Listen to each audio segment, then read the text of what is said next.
Hi guys. I love flappers. I love coming here, but I feel like it's in a really weird location.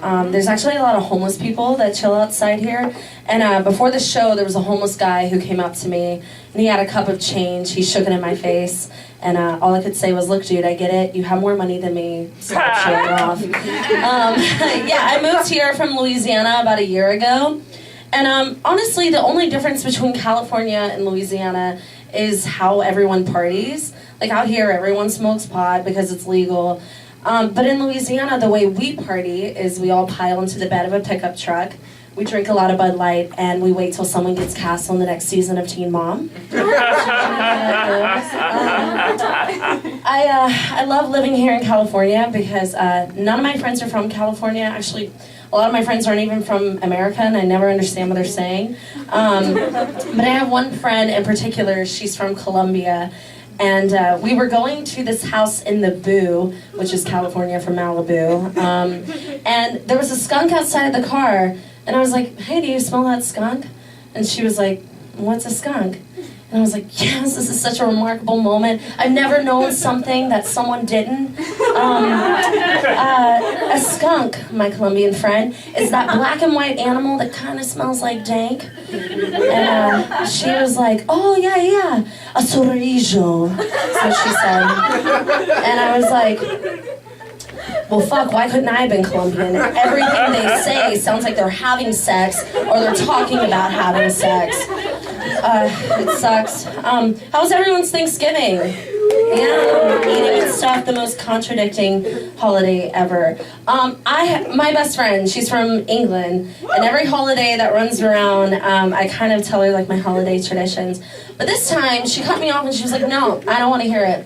I don't want to hear it, because here's the thing about you Americans. You guys have Memorial Day, you have Labor Day, you have President's Day, you have Thanksgiving. For some reason, you guys celebrate Cinco de Mayo. Do you think Mexicans are celebrating July 4th in Mexico? You greedy fucking bastards." And I was like, "Hey, look, any chance we can get to avoid taking Prozac and just get fucked up, we're gonna do it. Make America take their Prozac again." That would be my slogan. Before Thanksgiving, I found out that my little nephew, he's 5, has a girlfriend. And I was really excited to ask him about it. So at Thanksgiving, I was like, "Hey, how's your girlfriend?" And he was like, "I broke up with her." I was like, "Fuck, this is early." Why?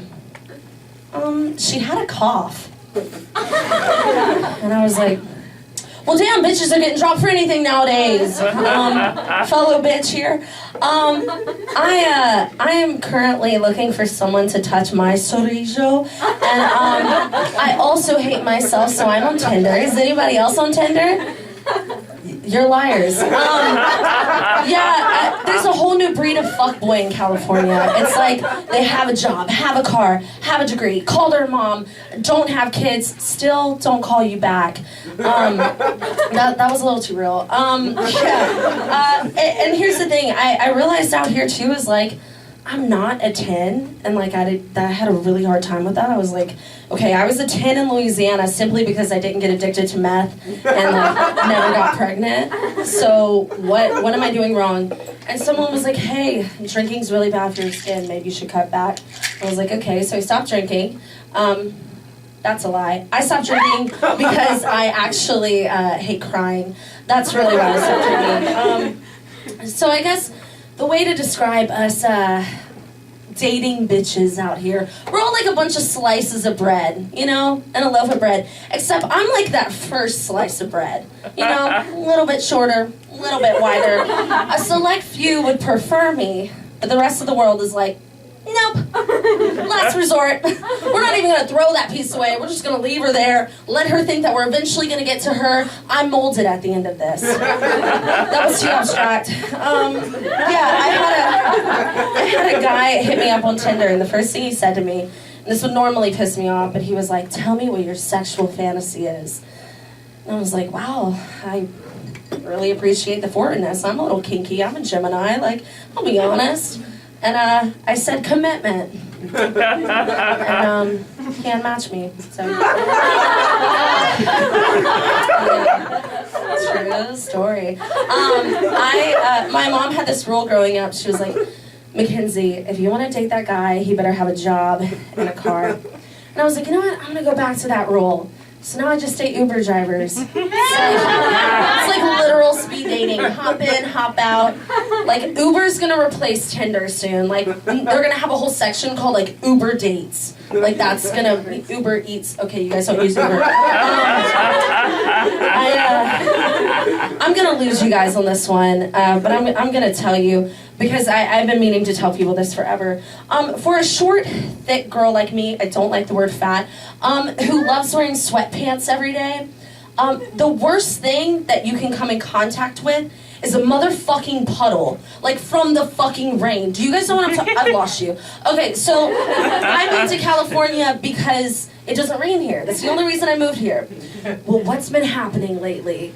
It's been raining and it sucks. It fucking sucks. So here's why. I wear a size large in sweatpants, and sweatpants makers are like, she wears a size large? She must be 5'9". I'm 5'3", and you can't even tell if I'm wearing shoes. Like, when I'm walking, it's like, wow, because you should cut your pants. Like, there's no fucking Anyways, so the other day, I'm giving my friend a ride, and I hop out of the car. There's a huge fucking puddle. I step in it. Brings back my entire life memories. Louisiana, meth, dudes with babies. Literally step in it and I scream. And he looks at me and he says, well, Mackenzie, let's thank God you didn't drown. All 5'3" of you. So I'm gonna leave you guys with this. Doing entertainment, comedy is like super cool for me. I love it. But before I ever decided I wanted to do that, I really wanted to play sports. Like, really bad, as a little girl. And like I said, I'm from the South, and my dad was like, if you play sports, you'll end up a lesbian.